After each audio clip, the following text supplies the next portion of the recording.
Di awal film, kita diperlihatkan seorang tokoh utama yang bernama Johnny sedang berbelanja di minimarket. Di sana, sang kasir sempat mempertanyakan bagaimana kondisi kesehatan ayah Johnny. How's your dad doing?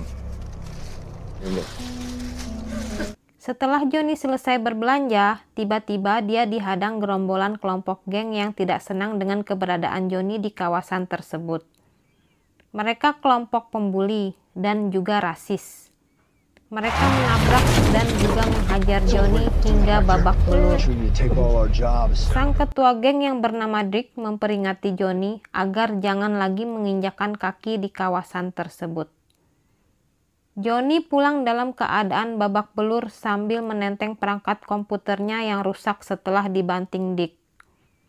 Sesampainya di apartemen, Johnny selalu melihat pemandangan kekerasan yang dilakukan oleh tetangga Johnny kepada istrinya. Keadaan Johnny tidaklah mudah. Dia tinggal berdua dengan ayahnya yang sakit-sakitan. Namun, dia tidak pernah mengeluh. Bahkan dia menutupi semua perundungan yang dia alami. Namun, pada suatu malam, keadaan Johnny berubah 180 derajat setelah dia mendapatkan chat dan telepon misterius di komputernya. Anehnya, dia mengetahui segala latar belakang kehidupan Johnny. Dia mengatakan ingin menjadi teman Johnny, dan akhirnya mereka pun menjadi teman. Awalnya Johnny ini tidak memahami bahwa sosok misterius yang dia ajak bicara ini sebenarnya robot AI. Hingga pada suatu hari, robot AI ini meminta izin untuk masuk menjadi bagian dari tubuh Johnny untuk memperbaiki keadaan-keadaan buruk yang tidak bisa diatasi Johnny. Karena iming-iming tersebut, Johnny pun akhirnya menerima robot AI tersebut untuk bersatu dengan dirinya. Seketika, saat Johnny menerima robot AI masuk ke tubuhnya, kejadian buruk pertama mulai terjadi. Tetangga apartemen yang sering menyiksa istrinya ditemukan dalam keadaan hangus karena arus listrik.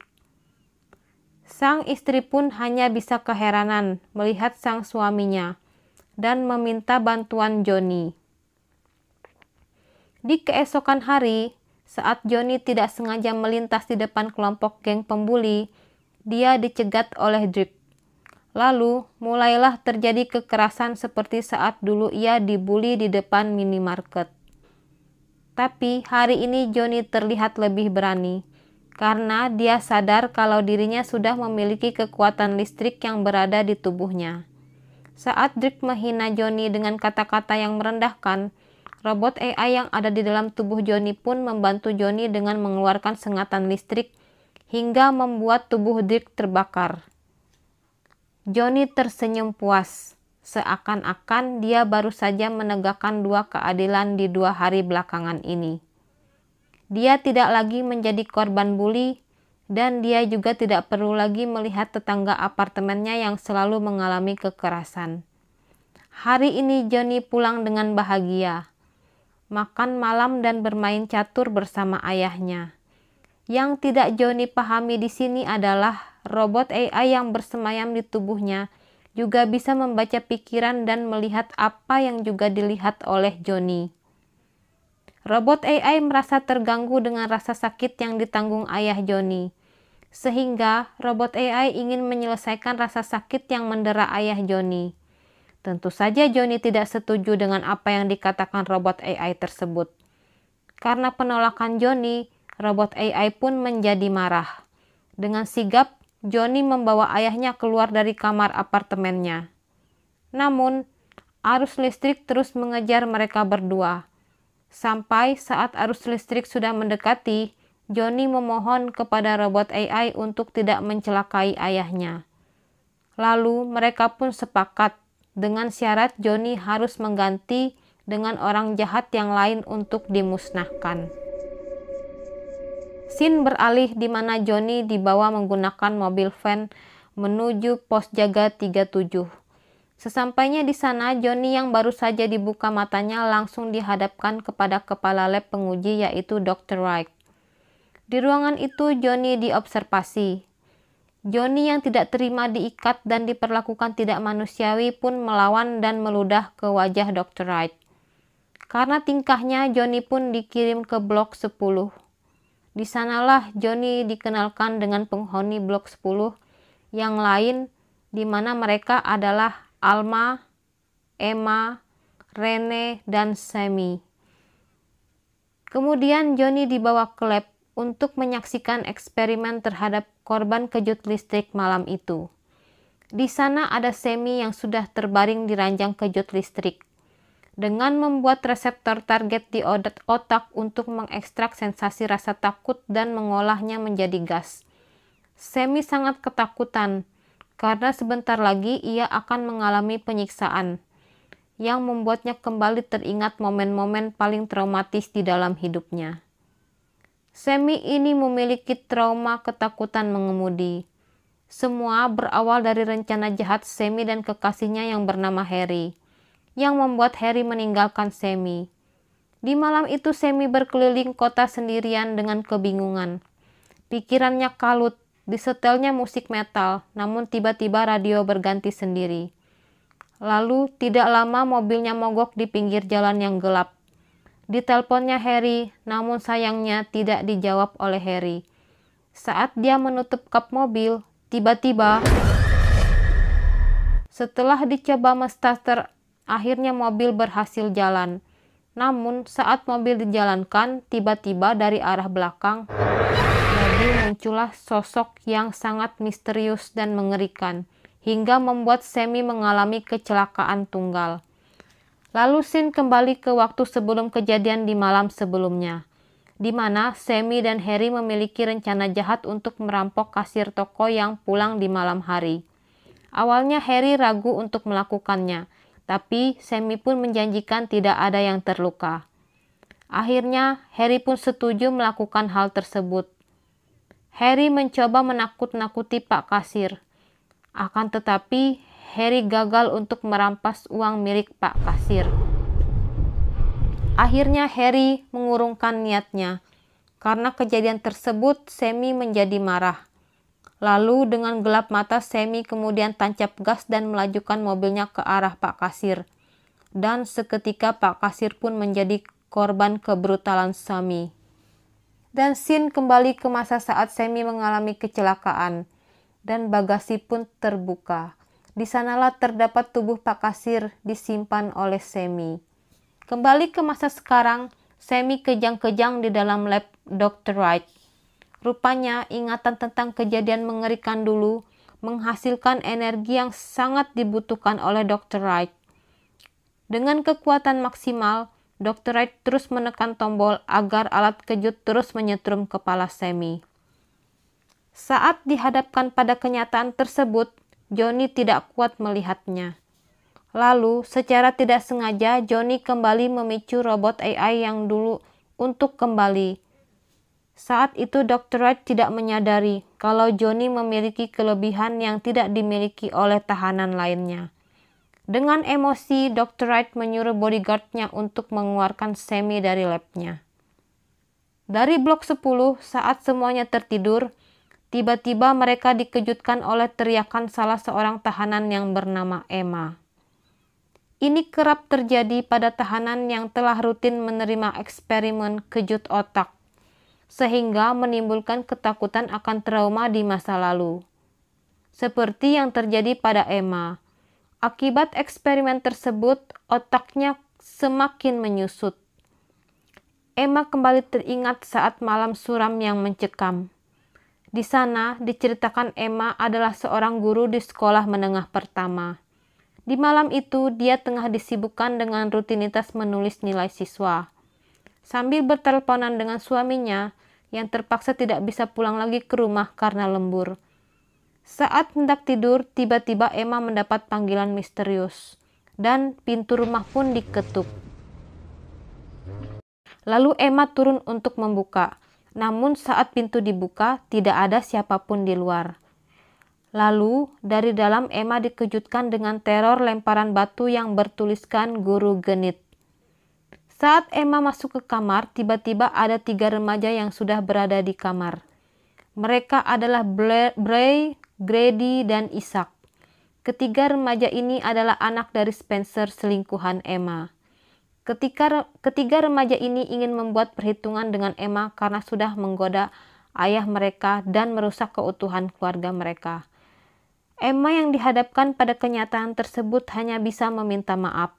Tentu tidak semudah itu mendinginkan segala hal yang sudah terlanjur mendidih. Remaja itu berdebat untuk menentukan hukuman apa yang tepat untuk diberikan Emma. Saat mereka berdebat, Emma langsung mencoba berlari dengan aksi kejar-kejaran pun terjadi antara Grady dan Emma. Saat Emma berhasil ditangkap, Blair menyuruh Emma melepaskan pakaiannya. Isaac yang mencoba menghalangi perbuatan Blair malah mendapatkan tamparan dari Blair. Saat Emma mencoba menekan, tiba-tiba Emma mengambil patung kucing dan memukul kepala Blair. Emma lari ke dapur dan dikejar kembali oleh Grady, namun Emma berhasil melumpuhkan Grady dengan alu. Di tempat yang sama, tiba-tiba Isaac muncul. Karena Emma ingin melindungi diri, ia tidak sengaja mendorong Isaac hingga tersungkur. Saat Grady melihat adiknya dalam keadaan mengenaskan, langsunglah dia mengejar Emma. Tapi yang terjadi malah Grady yang akhirnya dilumpuhkan Emma. Emma hilang kendali. Dia masuk ke dalam jebakan Blair. Lalu polisi pun datang dan Emma langsung dikirim ke pos 37 tempat Dr. Wright saat ini. Kembali ke scene saat ini, di mana Dr. Wright kembali membawa Johnny dan Alma ke lab eksperimen. Di sana tahanan yang bernama Alma bersiap untuk dikejutkan listrik. Johnny menawarkan diri untuk dikejut listrik duluan, tapi Dr. Wright menolak. Alma dibaringkan dengan kepala dipasangkan alat kejut oleh Dr. Wright. Lalu scene kembali ke masa lalu dalam ingatan Alma, di mana saat itu Alma terlihat seperti seorang polisi yang sedang melakukan penggerebekan di sebuah rumah. Namun malangnya saat penggerebekan Alma salah sasaran. Peluru yang dilontarkannya mengenai bocah yang tidak bersalah. Akibat kejadian ini, Emma yang trauma mengambil cuti. Emma kembali menjalani rutinitasnya sebagai seorang ibu rumah tangga. Dia mencuci piring dan menemani putranya yang bernama Carlos bermain biola. Tapi trauma itu tetap ada dalam pikirannya. Semua kejadian di hari itu terus mengganggu pikirannya. Alma menjadi sangat sensitif meskipun itu hanya disebabkan oleh bunyi-bunyi yang disebabkan oleh dari video game milik Carlos. Ia memarahi putranya, tapi untuk mengobati rasa sesalnya karena memarahi Carlos, Alma mengajak Carlos untuk ke rumah bibinya. Di perjalanan, Alma dan Carlos mampir di restoran untuk makan roti isi. Alma meminta izin ke toilet. Saat dia datang menuju meja Carlos, tiba-tiba terdengar suara televisi yang berbunyi berita tentang kejahatan, sehingga memicu ketakutan Alma akan kejadian kala itu. Dia seakan-akan berada dalam keadaan perkelahian melawan penjahat. Padahal yang di dalam dunia nyata ia malah menghajar pelayan restoran yang tidak tahu apa-apa.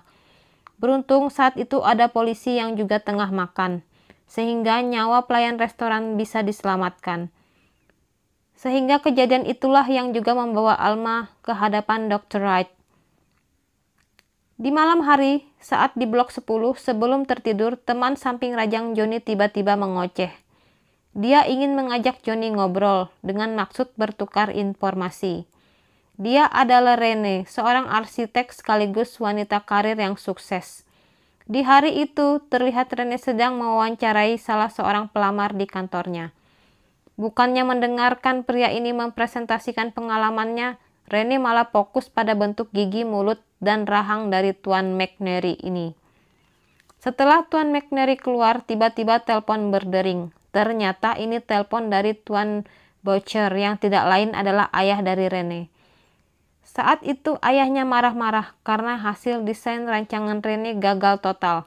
Karena perhitungan yang meleset jauh, ayahnya sangat kecewa dan membandingkan Rene tidak secerdas ibunya dulu. Dengan penuh emosi, Rene mengumpulkan seluruh karyawan untuk memperbaiki rancangan proyek mereka kembali. Rapat yang tidak memperoleh solusi pun berlanjut pindah di kediaman Rene. Saat Rene keluar dari ruangan, ia berpapasan dengan Tuan McNary. Dan saat itu juga Rene mengajaknya untuk bergabung dalam tim lembur di kediaman Rene. Mr. McNerney, conference room, and I'll expect you three at my house later tonight. Yeah, no, you... Sesampainya di kediaman Rene, ketiga karyawan ini segera membawa rancangan yang sudah direvisi. Sembari bekerja, Rene menghidangkan jamuan makan. Namun yang tidak mereka sadari di dalam hidangan tersebut sudah diberikan zat berbahaya yang membuat mereka bertiga pun tidak sadarkan diri. Ternyata di balik kesuksesannya, Rene ini memiliki misteri hidup yang mengerikan. Dia adalah seorang psikopat yang menginginkan bagian tubuh orang lain agar bisa dimodifikasi untuk tubuhnya. Pantaslah tadi sekretarisnya saat berbincang mengatakan kalau karyawan melakukan kesalahan tidak pernah terlihat lagi. Singkat cerita, kenapa mukanya penuh perban? Dikarenakan dia sendiri yang melakukan bedah di wajahnya.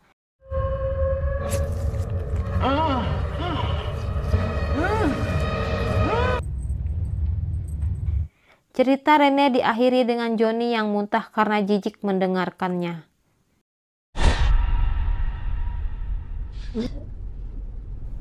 Di waktu bersamaan, tiba-tiba muncul Dr. Wright sambil membawa kursi roda.